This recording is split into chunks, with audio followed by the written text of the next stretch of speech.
I'd like to start with the number of the day, 701,000 jobs lost in the month of March, more than we expected. But did you really learn anything from that?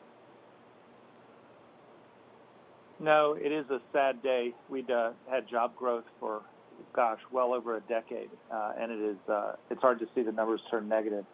But I think everyone expects a very serious downward tilt on the job side. And this is just the first indicator. If you look at initial unemployment claims for the last 2 weeks, the highest ever had been 700,000 in 1982. Last week was 3.3 million. This week was 6.6 million. So unfortunately, I think the employment numbers are going to get worse before they get better. Yeah, I'm getting forecasts in from some economists that suggest in April we'd see anywhere from 10 to 20 million jobs lost. Does that seem crazy to you? Does the Bank of Richmond have any kind of forecast at this point? Well, this is so unprecedented, I think. Point forecasting is a pretty silly thing to try to do. But what I do try to do is just look at the numbers just to get some perspective on it. Restaurants and bars in this country employ about 12 million people. Physical retail, excluding food and drug, another 11. Travel and entertainment, another 5. So even in those 3 sectors, which you know have been hit unbelievably hard, you can get to 30 million pretty quickly. So I don't think numbers like 10 or 20 million are out of the pale.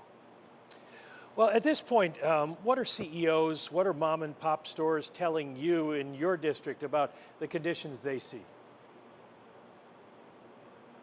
Well, I divide the companies into 3 buckets. There are service industries, like the ones I was just talking about. There's a lot of emotion there.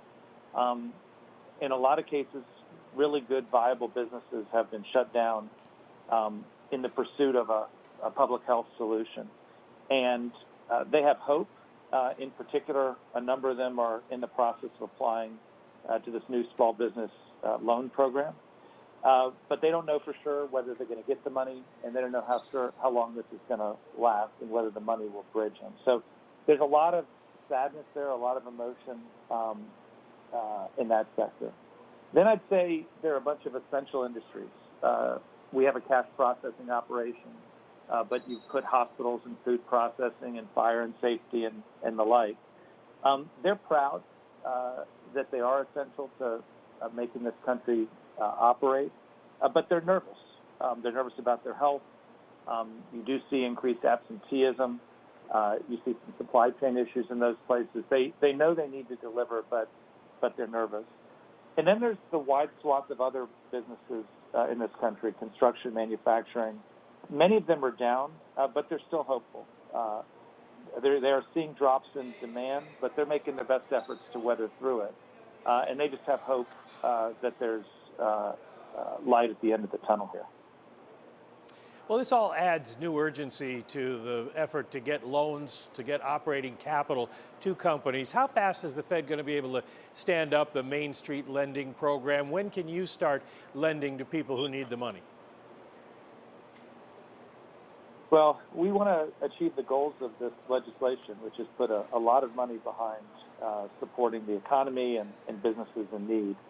It will just take time to work the details with Treasury, who is our co-sponsor on this.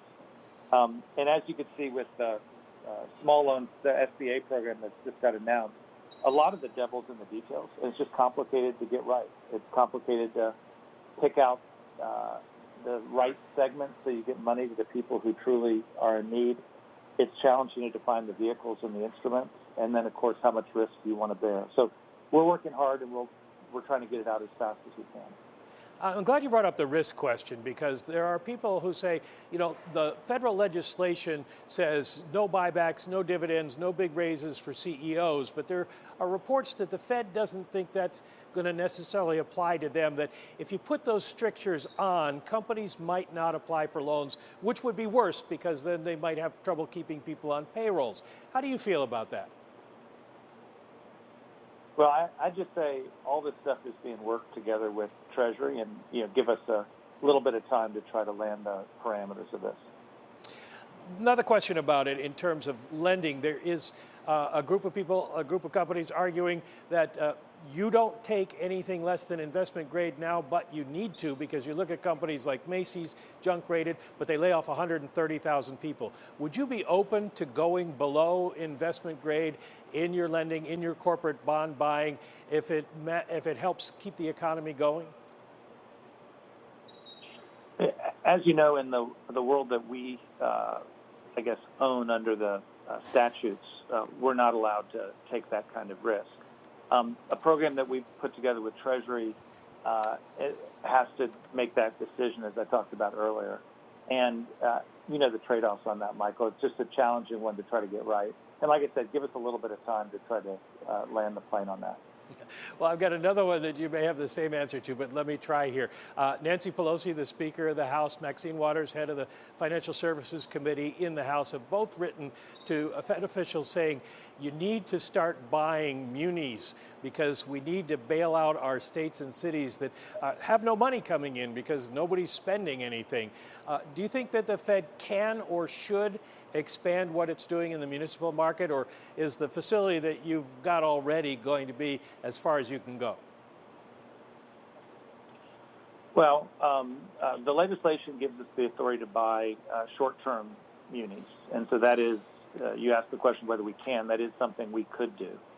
The legislation does ask as part of this fund that we support the municipal market, and that's, of course, something we're trying to look at. How would you design something that would achieve the aim? I think all the facilities we're standing up, the real challenge here is how do you use the tools that we're given and the constraints that we have legislatively to put the right kind of money in the hands of the right kind of people. And I think the municipal market is challenging to the extent that it's got liquidity issues. That does seem to fit more the sort of facility we've had earlier. But if this is a funding issue alone, then that's probably more of a fiscal question than it is for our tools. But we'll just have to figure that out.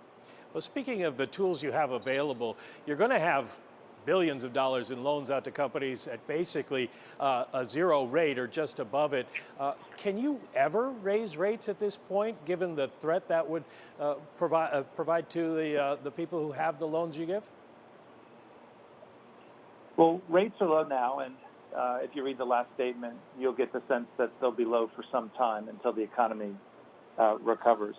But speaking for myself, I do think that we will want to normalize rates at some point when the economy's recovered. I think that's actually good for the economy. I don't think it's healthy to be at zero forever. And when the time is right, I'm sure we'll be willing to do that.